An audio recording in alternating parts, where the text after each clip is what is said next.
Hey everybody, this is Gretchen, VSG for me. It is Thursday, April 27th, 2017. Sorry, it's been a minute. You're watching Proof Weight Loss Surgery Works. This week's topic is tracking your food and why is it important? Do you track your food? If not, why?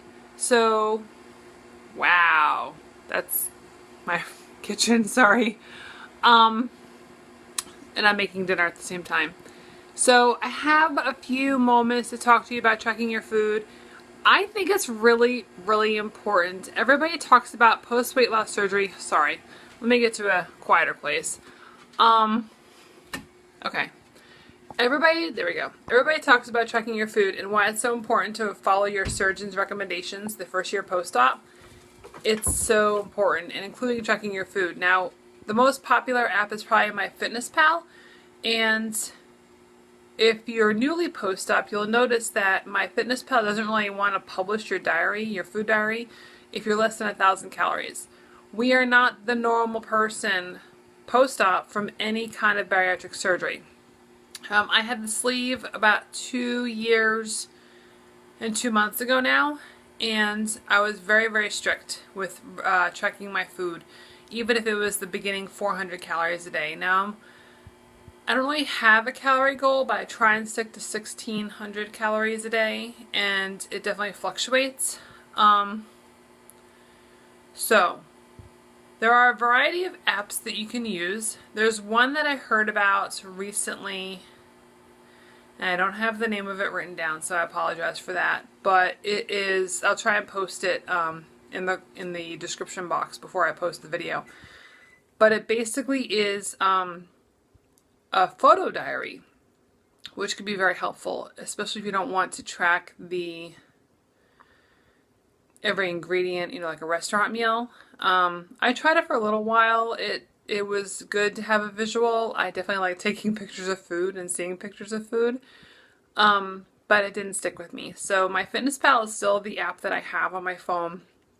And I recently lost my 600-day streak. Seriously, guys, it was like, what the hell? I didn't even realize that I lost the streak until someone congratulated me for tracking for 5 days. I'm like, 5 days? It's been like a year and a half. I only lost the streak one other time, and that's what after surgery, I went to Canada for a weekend, and I lost my first streak then. And I was okay, and that's how I remember that my cousin, when he got married, because that's why we went to Canada. So he's been married for 615 days or so. But I'm back on it. This far post-op, I don't necessarily track dinner all that often. I will try to, I'm really sorry for the shakiness, guys. This is like the only minute I have. I definitely track during the week. Breakfast, lunch, and 2 snacks, because I definitely pack my meals, and it's very easy to scan barcodes and have the same lunch every day.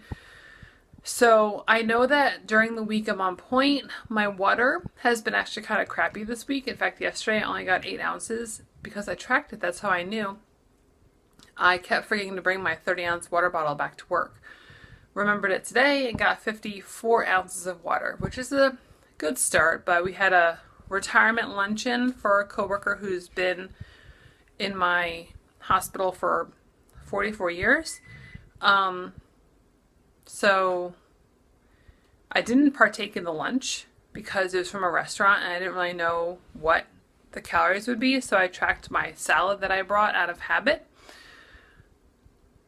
If you don't track your food now, and you feel like you're slipping or you don't know why you're not losing the weight, definitely start tracking your food. Even if you write down, I think in the beginning I probably kept a notebook because it was so few things that I ate and the limitations on what you can eat are so apparent. Another really important thing that I think you could do is write down, especially if you're handwriting it, if you feel like you're like craving carbs or slipping into bad habits, I would suggest writing down if you're feeling a certain craving, the mood that you're in. Is there a certain stress in your life that you think could be contributing? I find myself, even at this stage, if there's any kind of little bit of work stress that happens, I want food. And I'm much more conscious of it now than I ever was pre-op. And I think that's a very good thing. I hope that never goes away, because I'm all of a sudden I'm like, oh my God, my boss said XYZ and it's not what I wanted to hear, and I just want to eat and raid a vending machine. Luckily the vending machines are like on the complete opposite side of the building that I work in, so it's actually an effort to get over there and spend money on junk. So I think tracking your food is extremely important. If you've slipped in tracking your food, it's not hard to get back on the bandwagon. It's, I think, important to track your water. If you feel bloated or, okay, I don't talk about this often, but I have primary lymphedema in my legs. If I have a lot of sodium one day, I can definitely feel it the next day, especially with like New Jersey weather is crazy and it's kind of hot and sticky today, which is not what we're used to. And then Monday's supposed to be really cold, so my body reacts to that. I need to keep my sodium in check on days like this, and a tracking app can help you with that. It doesn't only track protein versus carbs versus fat, but it can track the other nutrients that you need to keep track of. So in short, in this very rambling, very disjointed video, and I appreciate if you've made it this far, tracking your food is very important no matter what stage of the weight game you're in. I hope everybody has a great week and makes great choices, and tune in soon for a new episode. Thanks.